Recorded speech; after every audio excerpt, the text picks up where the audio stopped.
Hi, very glad to see you on the channel. Before you start listening to the story, write in the comments whether you like the voice on the video. Tiffany had mastered the art of appearances. From the outside, she and Alex were the perfect couple. Two attractive, upwardly mobile professionals with a new townhouse on the edge of the city, an Instagram-worthy kitchen, and a golden retriever named Miso. Their photos, curated carefully, painted a picture of warmth and harmony. Sunday brunches, anniversary dates, cute candid shots that were anything but inside the house, especially when the lights dimmed and the world went quiet, something had begun to decay. Alex worked nights as a supervisor at a manufacturing plant, a recent promotion that came with a generous pay bump but brutal hours. Most evenings, he left the house around 6:30 p.m., dressed in navy coveralls and steel-toe boots, and wouldn't return until nearly 4 in the morning. Tiffany, who worked remotely in marketing, stayed home, often citing late-night strategy calls to explain why she'd be unavailable or dressed to the nines at odd hours. Alex didn't question it at first. He trusted her, loved her. He chalked up the coolness in her voice to exhaustion and stress, and the sudden emotional distance to the natural wear and tear of marriage. But soon, little things began to nag at him. Tiny, seemingly insignificant details that didn't quite add up. The pillows were shifted oddly when he got home. His cologne had been moved slightly on the dresser, and one night, he noticed a small smudge on the bathroom mirror that hadn't been there when he left. At first, he blamed himself. Maybe he was just tired, seeing things.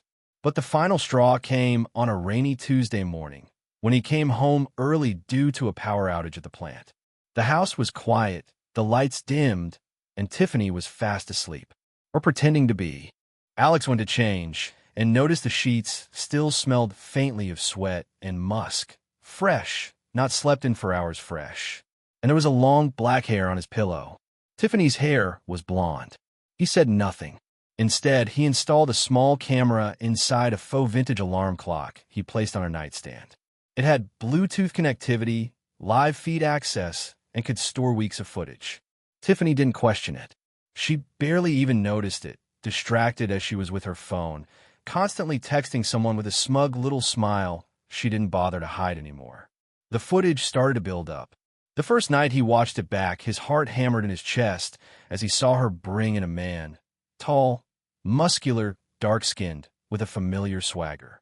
Darnell, his co-worker. The same Darnell who always asked him how Tiffany was doing, who gave him handshakes with a little too much enthusiasm, who once joked that Tiffany was too fine to be locked up alone at night. At the time, Alex had laughed it off. Now, he wanted to vomit. For weeks, Alex said nothing. Each time he went to work, he'd come home and check the footage, as if hoping one night she might choose differently. But it never stopped. They used his bed. They joked about Alex, how clueless he was, how dead the marriage had become. Tiffany moaned and laughed like she hadn't in years. And every time he watched, a part of Alex hardened. The breaking point came not from the footage, but from Tiffany herself. One morning, over breakfast, she dropped her bombshell announcement with a casual sip of orange juice. "I'm pregnant," she said, not even looking at him. Alex looked up slowly, setting his coffee down. "Really? Yeah, I'm about 5 weeks. Isn't it crazy?" It was more than crazy. It was impossible.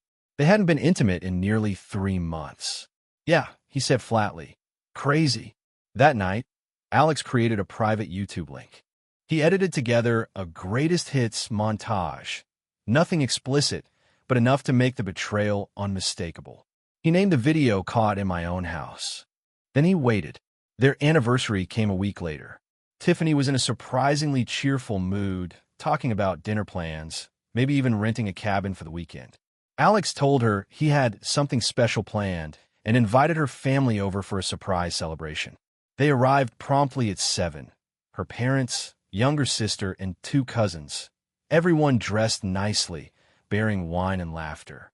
Tiffany beamed, clearly expecting some heartfelt gesture. As they gathered in the living room, Alex pulled up the video on the big screen. Before dinner, he said, remote in hand, "I wanted to share something personal." The footage began to play. Gasps filled the room almost immediately. Tiffany's smile dropped as she turned to the screen, eyes widening. Her mother let out a sharp cry and collapsed onto the couch. Her father stood up, trembling, face red with fury. Tiffany tried to stammer a response, but Alex raised a hand. "You're carrying another man's child," he said, voice cold as steel. "You can carry your things out with it." The silence that followed was suffocating. Tiffany's face crumpled, but Alex didn't flinch. She left that night, tear-streaked and humiliated, while her family helped her gather bags in awkward silence.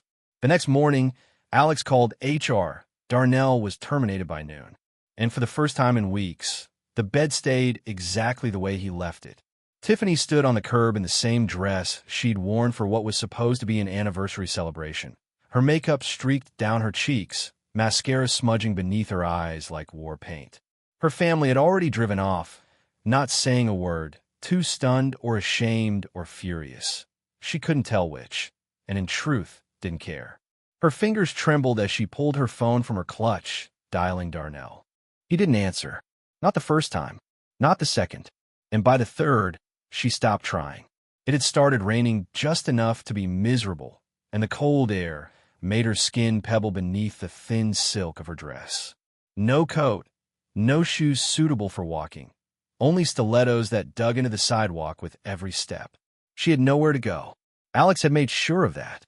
Their bank account had been emptied, at least the one they shared, and her name had been quietly removed from every joint subscription, membership, and bill. Even her access code to the front door had been deactivated by the time she stupidly tried it again. The finality of it all left a sour taste in her mouth. She wasn't just evicted. She was erased. A week passed before Darnell finally responded to her messages with a single line. "HR let me go. I told you this was a bad idea." That was it. No apology. No explanation. Just those cold, detached words. Tiffany stared at them, reading them over and over like there was some hidden message underneath. But the truth was simple. He was done with her too. He'd lost his job, probably his girlfriend too, and now that the affair was no longer a secret thrill, the consequences had soured whatever twisted fun they'd had. She was alone, pregnant, and blacklisted. Her parents refused to take her calls. Her sister blocked her. The friends who had once swarmed her social media with likes and comments went silent. Her life had detonated in a single night, and the wreckage offered no place to hide. She moved into a cheap extended-stay motel 2 towns over, where the walls were thin and the air always smelled faintly of bleach and old cigarettes. Every night, she'd lie on the lumpy mattress staring at the water-stained ceiling, replaying Alex's words over and over. "You can carry your things out with it." The way he'd said it, calm, final, not even angry, hurt more than if he'd screamed. The footage, that video, was still seared into her memory. She hadn't even known about the camera, and watching herself on screen, knowing his eyes had been on her all along, it left her with a sick sense of shame she couldn't scrub off. Meanwhile, Alex moved like a man possessed, not just healing, but rebuilding. He started by clearing the house of every trace of her. Her clothes, her makeup, the framed photos gone. He painted the bedroom a dark slate gray, traded the plush headboard for a sleek wooden frame, and replaced the mattress entirely.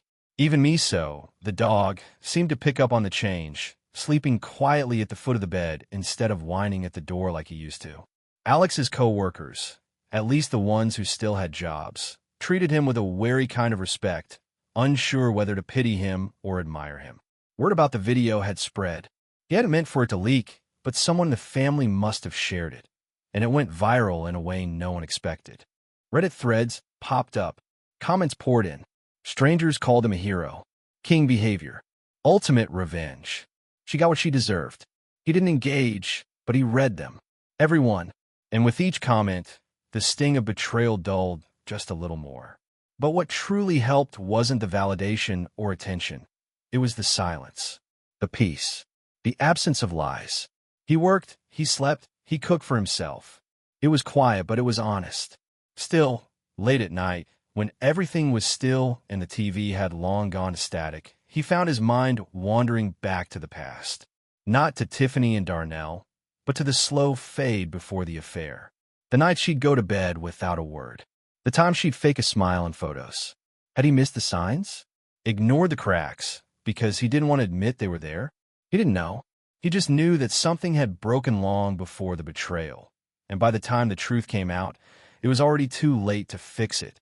Tiffany's belly began to show by the start of the second trimester, a small, round curve that made her reflection unbearable. She didn't know how to feel. Some days, she resented the child, a living symbol of everything she destroyed. Other days, she cried because it was the only thing she had left. Her job had put her on unpaid leave.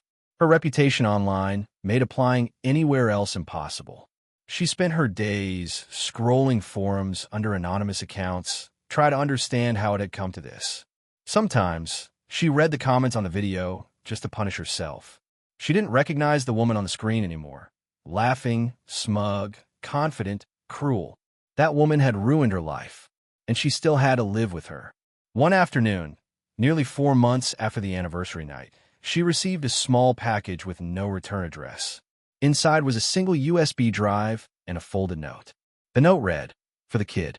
Let them know what kind of mother they had. No signature." She didn't have to plug it in to know what was on it.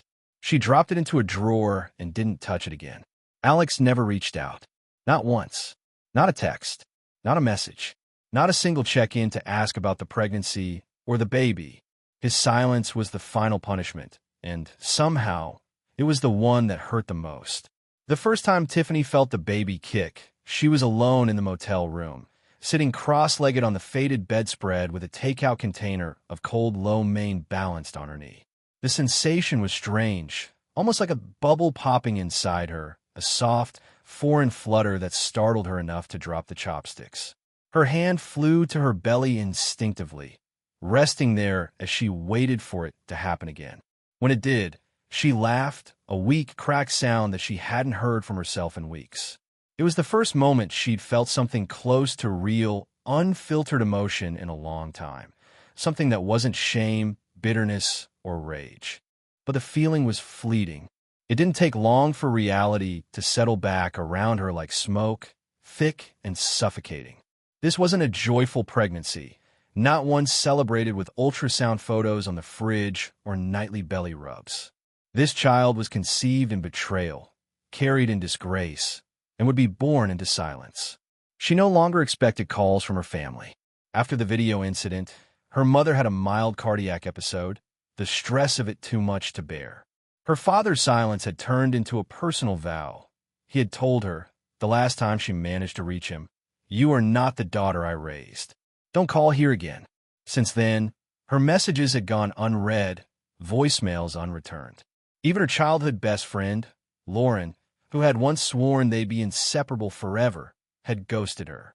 Tiffany would open her phone some nights just to stare at their old messages, rereading them like ancient scripture, as if the words might suddenly change and offer redemption. But they never did. Her belly grew larger. The motel's kitchenette became harder to maneuver around. Even showering felt like a production. The cheap tiles were slick, the water barely hot, and the mirrors always fogged too quickly, as if the room didn't want her to see herself anymore. Her back hurt constantly. Sleep came in brief, jagged intervals. Darnell, unsurprisingly, remained gone. The last she'd heard through a mutual acquaintance was that he'd moved to a different city, trying to find work, pretending none of it had happened. She considered texting him again once, just to tell him the baby was kicking, but she stopped herself before hitting send. If he cared, he would have asked. Across town, Alex was thriving in ways Tiffany couldn't have imagined. After the video fallout, his company quietly reshuffled departments, offering him a promotion as a way to keep things quiet. His co-workers respected him. More than that, they admired the way he had kept his composure through the entire ordeal. The new role came with a corner office, better hours, and, eventually, attention from someone new. Her name was Claire. She worked in logistics, smart as hell, a little sarcastic, and she didn't pry. Their first few dates were awkward. Alex wasn't ready to let someone close yet, but she didn't push, and that patience was exactly what he needed. Claire never asked about Tiffany. She had heard rumors, sure, but she didn't press for the ugly details. Instead, she let him speak when he was ready, and when he finally told her everything, she just listened. No llaiment. No piti. just quiet understanding. By the 8th month, Tiffany had all but stopped leaving the motel. Her doctor's appointments were infrequent, half from shame, half from money, and she was painfully aware of how ill-prepared she was. No crib, no clothes, no baby shower. She'd sold a few designer bags and shoes to get by, but the money didn't stretch far. She applied for government assistance, but struggled with the paperwork, her pride eroding with every form she filled out. Some nights, she cried so hard her stomach would cramp, and she'd lie awake wondering if the baby could feel her despair. She gave birth alone. It happened on a stormy Wednesday morning, gray skies pressing down like a warning. The labor was fast and brutal. No one held her hand. No one waited in the lobby. She screamed until her voice broke, until her throat was raw, and when the baby, her daughter, was finally placed in her arms, she couldn't even find the words to speak. The nurse offered a gentle congratulations, then moved on to the next room. Tiffany stared down at the baby, who blinked up at her with wide, unknowing eyes. She was beautiful, with a full head of dark curls and the same sharp cheekbones as Darnell. Tiffany's heart swelled and cracked all at once. The love was there, instant, consuming, but so was the fear. How was she going to do this? How could she raise a child when she couldn't even face her own reflection? Back at his house, Alex received the news indirectly. A mutual friend who still worked at the hospital sent a text late that night. She had the baby. It's a girl. He didn't respond. He stared at the message for a long while, phone glowing in the dark, thumb hovering over the keyboard. There were 1,000 things he could have said, questions, demands, congratulations, even threats, but in the end, he simply powered off the phone and rolled over in bed. The next morning, he went on with his day as usual. Coffee, gym, work. The silence between him and Tiffany had become a wall, thick and impenetrable, and maybe it needed to stay that way. But even so, late at night, Alex sometimes caught himself wondering what the little girl looked like. Whether she had Tiffany's eyes or his own smile. Whether she would ever ask about him. He told himself it didn't matter. He owed nothing to a child that wasn't his. But deep down, something twisted at the thought. Not because he wanted the baby, or even her, but because a piece of his past had been born into the world without his say. And that piece, however small, still pulled at him like a thread he hadn't meant to leave loose. Tiffany named the baby Lila. She held her in the dark motel room, humming softly as thunder rolled in the distance. There was no one left to turn to, no hero waiting to forgive her, just the quiet breath of her newborn, warm against her chest. And in that moment, as the world continued without her, Tiffany realized something that would haunt her more than anything else. Alex had moved on. Darnell had vanished. But she would carry this forever. The days after Lila's birth blurred together in a dull, sleep-deprived haze. Tiffany rarely knew what time it was anymore. The motel curtain stayed closed, the clock blinked uselessly, and the cries of the baby dictated her entire world. Nights were the hardest. Lila would wake every hour, demanding food, warmth, comfort, and Tiffany, exhausted, unshowered, spiraling, would shuffle across the creaky floor in threadbare slippers, whispering lullabies with cracked lips. There were moments, brief and precious, when the baby would fall asleep against her chest, little fist curled into Tiffany's robe, and for those fleeting minutes, everything else disappeared. No betrayal, no shame, just the soft weight of someone who needed her unconditionally and the fragile peace of knowing she could give something back. But reality always came rushing back. The motel, charged by the week, and her fund were running out. She'd sold the last of her high-end jewelry online. Her engagement ring fetched a few thousand, but she'd burned through most of it on hospital bills and basic supplies. Diapers, formula, wipes. It was astonishing how quickly it all vanished. She tried applying for part-time remote work, but her resume was outdated, her references ghosted her, and she had no one to watch Lila.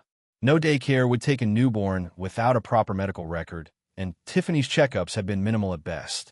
Welfare was a possibility, but the system was slow and unforgiving. She filled out forms during Lila's naps, staring at questions about household income and emergency contacts, and left more boxes blank than filled. Desperation made her consider things she wouldn't have dreamed of a year ago.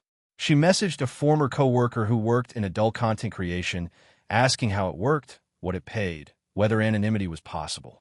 The response was friendly but cautious. "It pays, yeah? But it'll follow you. Forever." Tiffany didn't respond. She just stared at the message for a while, then deleted it. She wasn't sure if it was pride or fear that stopped her. Maybe both. One afternoon, nearly 2 months after Lila's birth, she found herself standing in the parking lot outside the townhouse she used to call home. She didn't remember deciding to go there. The stroller was hard to push on the uneven sidewalk, and she looked out of place in her oversized hoodie and sweatpants, hair tied in a messy knot, dark circles etched beneath her eyes like bruises. She stayed across the street, watching. The house looked the same, neat, clean, quiet. The grass was trimmed. New blinds hung in the front windows. There was a different car in the driveway. Alex's. The garage door opened briefly, and she caught a glimpse of him, taller than she remembered, or maybe just stronger, arms taut beneath a gray t-shirt as he pulled out a toolbox. He didn't see her. He looked peaceful. No bags under his eyes. No tension in his shoulders. She hated how much that hurt. Lila stirred in the stroller, letting out a small whimper, and Tiffany instinctively rocked it back and forth. Her heart ached with something sharp and bitter. She had carried this child, suffered for her, lost everything for her. And yet somehow, Alex looked like the one who had won. She didn't know what she wanted from him. Pity? Help? An apology? She didn't even know if she had the right to want anything. But standing there, watching him move through a life she no longer had access to, she realized something else. She didn't recognize him anymore. And worse, he didn't need to recognize her either. She left before he could notice. That night, she cried while feeding Lila, not from sadness, but from the terrifying awareness that she was now a ghost in her own story. She existed in fragments, memories people flinched away from, a name that closed doors, a cautionary tale whispered behind screens. Meanwhile, Alex was navigating something he hadn't expected. He was falling in love again. Claire had become more than a casual comfort.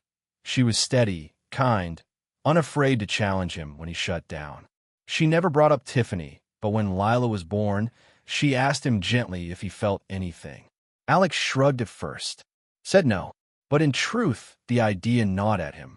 He dreamed of the baby sometimes, not vividly, just flashes. A pair of eyes in the dark, a soft cry, a hand reaching. He tried to ignore it, tell himself it wasn't his responsibility, wasn't his mess. But one morning, while making coffee, he stared at the reflection in the microwave and asked himself out loud, what if she grows up thinking I'm a monster? The question lingered.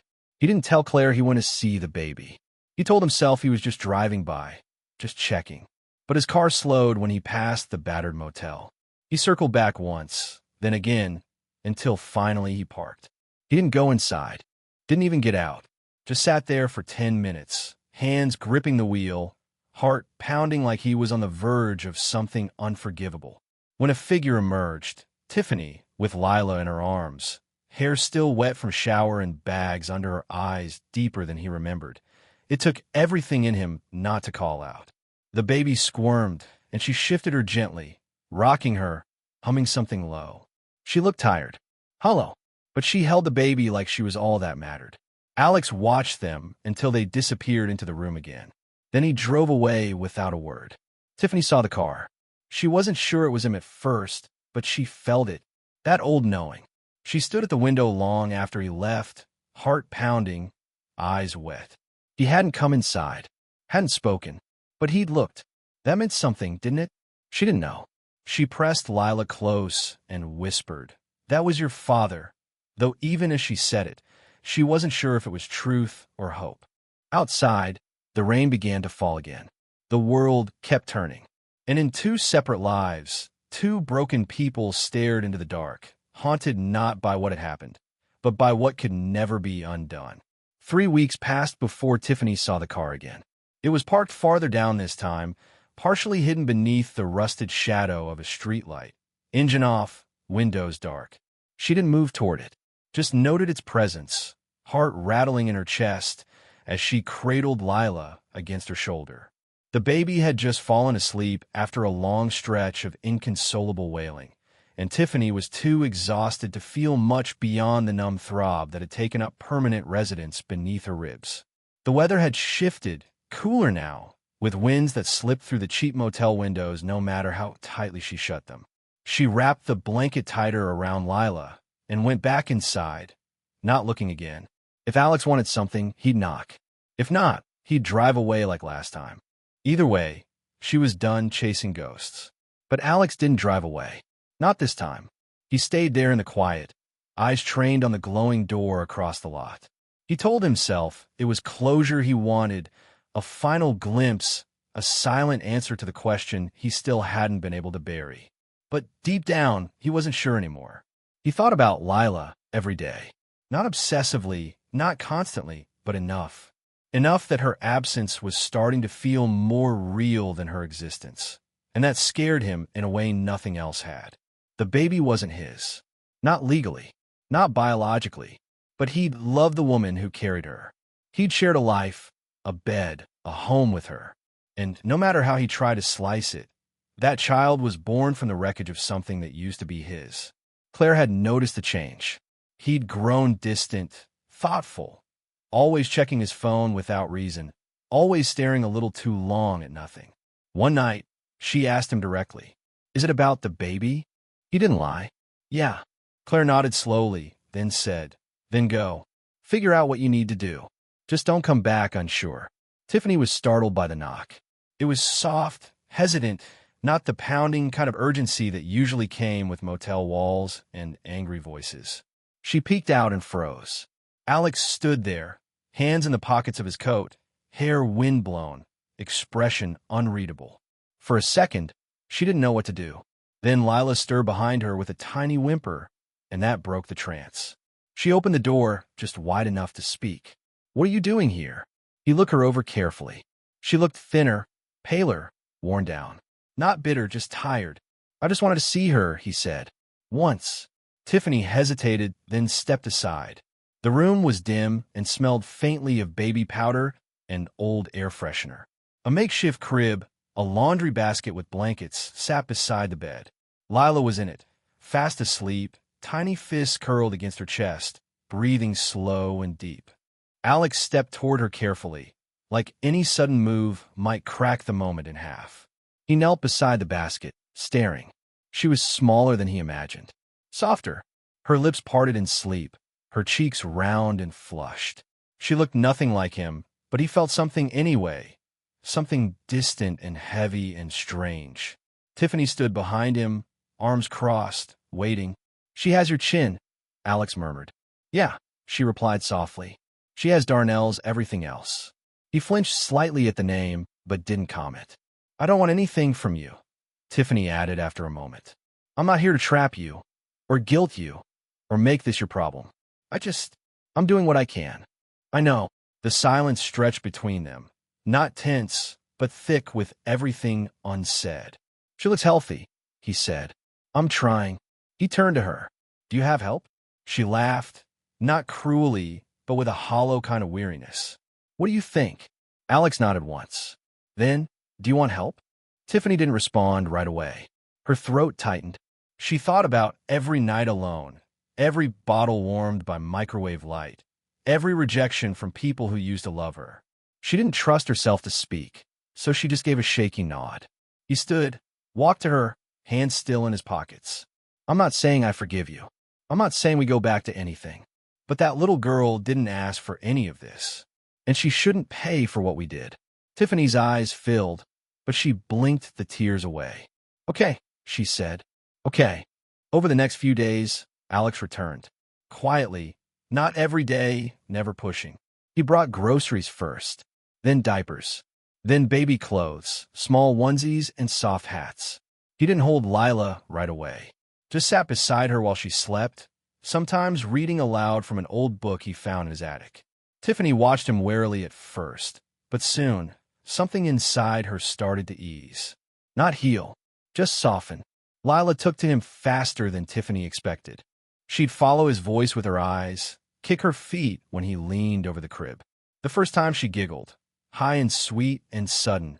Alex froze like he'd touched a live wire. Tiffany watched him close his eyes, just for a second, and when he opened them again, something had shifted. He never said he loved her. He never said he forgave Tiffany. But every time he showed up, sat down, and whispered, "Hey, little one," the past felt just a little less sharp. In that broken, unexpected way, something new began to grow in the space betrayal had left behind. Something real. Something small. But maybe, just maybe, enough. The air was beginning to warm. The first signs of spring threading through the crisp mornings and late sunsets. And with it came a slow shift in the rhythm of Tiffany's life.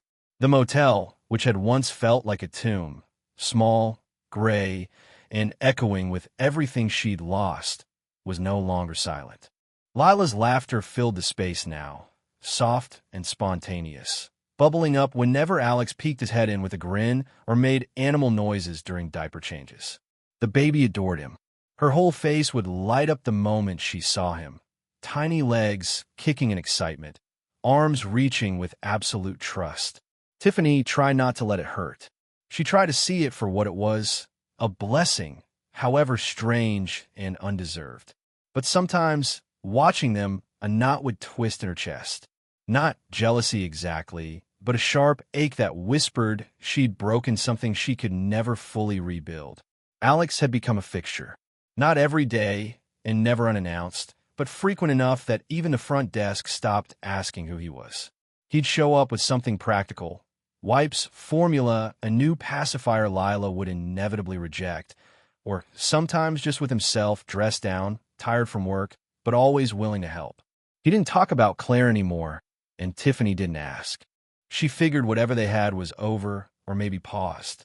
It wasn't her business now, and Alex never made it seem like he owed her those kinds of answers. Their conversations were mostly centered around Lila, her sleeping habits, teething, the weird sound she made when she was about to sneeze. But every once in a while, something else slipped in. A memory, a joke, a shared glance that lasted too long. It made things confusing, and Tiffany hated how much she craved it. The warmth, the familiarity, the illusion that they might still have something under all the wreckage. One night, after Lila had finally gone down after a 2-hour battle of fussing and whimpering, Alex stayed later than usual. He was sitting on the edge of the bed, Lila's tiny socks in his hand, slowly folding them together. Tiffany was on the floor beside the crib, organizing a small pile of clothes someone from a local shelter had donated. The silence between them wasn't heavy. It was soft, like the kind that comes after a long conversation, both of them comfortable in the moment. "She looks more like you every week," Alex said quietly. Tiffany smiled faintly. "I think she has your stubbornness." He glanced at her, one brow raised. "You think she's mine now?" The words weren't accusatory, but they landed between them with undeniable weight. Tiffany felt her breath catch, unsure if she should laugh or cry. Instead, she just said, "She's not yours. Not in blood, but she's yours in other ways. She knows you. She loves you. That has to count for something." Alex looked down at the socks in his hand, then set them gently aside. "It does." The next few seconds stretched. Tiffany turned to face him, legs crossed, fingers playing with the hem of her sleeve. "I never said I was sorry," she said, voice barely above a whisper. Alex didn't look up. "No, you didn't. I was stupid. Selfish. I thought you wouldn't notice. Or care. I convinced myself that we were already done. But we weren't. You didn't deserve any of it." He sighed, rubbing his hand down his face. "No, I didn't. I would take it back if I could. I know." He finally looked at her then, and for the first time in months, their eyes locked with nothing in between. No blame, no defenses, just pain, regret, and something else, worn but still living. "I can't forget it," he said slowly, "and I don't know if I can ever really forgive it. But I'm not angry anymore. I don't wake up thinking about what you did. I wake up thinking about Lila, about what kind of man I need to be for her. That's all I care about now." Tiffany nodded, tears threatening but not falling. "You're already that man." They didn't touch, didn't lean in or offer some forced reconciliation. They just sat there in the dim glow of the bedside lamp, the soft hum of the air conditioner filling the silence. For the first time, it felt like peace. Later that week, Alex helped Tiffany move. It wasn't much, just a small one-bedroom in a modest complex on the edge of town, but it had a real kitchen, a washer-dryer unit, and best of all, a nursery that they painted together in pale lavender. Tiffany cried the first night they slept there. Not because she was sad, but because for the first time in nearly a year, she felt like she was breathing again. Alex didn't stay the night, but he came back the next day and the next. Not out of obligation. Not because he had to, but because he wanted to. Because Lila smiled when she saw him. Because Tiffany made coffee just the way he liked. Because sometimes broken things didn't go back to what they were, but they could become something new. Thank you for listening to the end. I hope you enjoyed it very much. Don't forget to give a like and tell us in the comments what you would do in such a situation.